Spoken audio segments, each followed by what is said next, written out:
I took out the fedarm ss12, again same as the Hatfield 12 gauge, and after a few rounds today I was getting some light primer strikes, so I know I needed to bring in my spring tension a little bit. But besides that, I noticed the hammer was hanging up in the rear position, so if you pulled the trigger it still wouldn't go. And what ended up happening was this section here that rides on top of the spring was actually starting to wear down.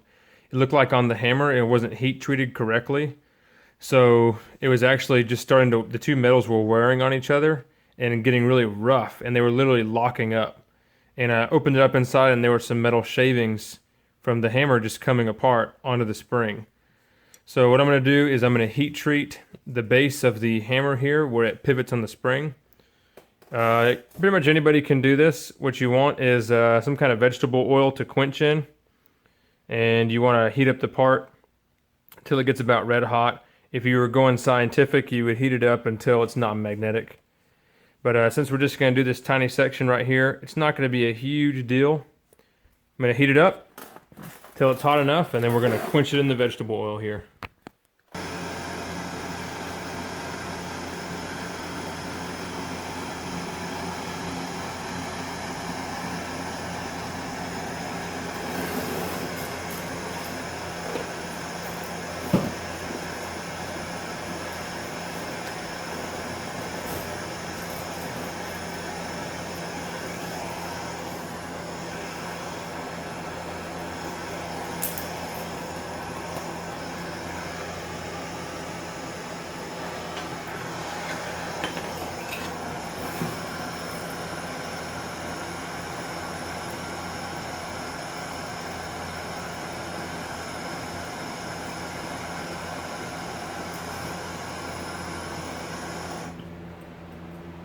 Okay, so we reached critical temperature.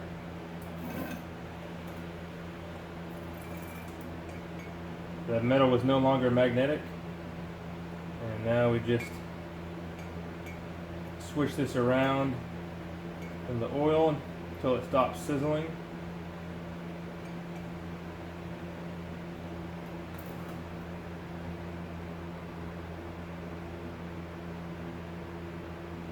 If you're using vice grips like this, you really don't want to have a lot of pressure on it. I just barely have enough pressure to hold the hammer here in the vice grips.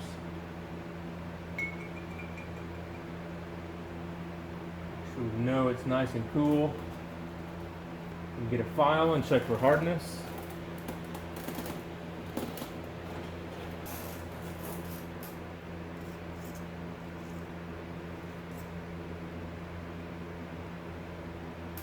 Yep, feels pretty hard.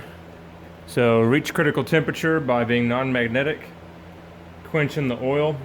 Then what we want to do is let this air cool until you can touch it, and then bring it back up to about 350 degrees, and then let it air cool again, and then you should be good to go. So we'll try this thing out and see if this steel will stay hard. After hardening the hammer and the spring steel here, the trigger pull is so much better, and I can definitely tell that it's not digging in and scraping off the metal. So the hammer was definitely not heat treated correctly, and I don't think the spring was either, because both of them were actually showing a lot of wear on either side, and there were metal flakes inside. So now, even with the hammer spring screw tightened down a good bit more than it was before, I'm still getting a much lighter trigger pull. So I can get a harder hammer strike and still a lighter trigger pull just out of hardening the steel. So if you feel like you're having this kind of problem where the hammer is hanging up here at the back, you probably have some steel that wasn't hardened correctly. I'm gonna get the hardest hammer strike that I can, still with a reasonable trigger pull. I think I'm going to try to keep the pull around 8.5, maybe 9 pounds. But anyway, if you run into this problem, I guess with other firearms too, you know, really low grade, cheap firearms, you could use this quick method of hardening to get yourself fixed up. Hope this helps you guys out.